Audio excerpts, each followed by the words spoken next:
Studio बाजार भी थी। असो जाई तो घर नगरी बोला बम बोली कट जाई कठिन जगरी बोला बम बोली। असो जाई तो घर नगरी बोला बम बोली कट जाई कठिन जगरी बोला बम बोली।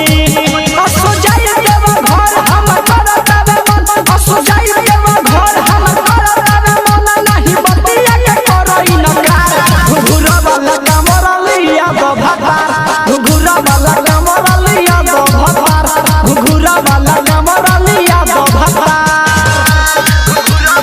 मेगा रिकॉर्डिंग स्टूडियो बाजार भी थी।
बोला बम बोली कट जाई कठिन जगरी बोला बम बोली।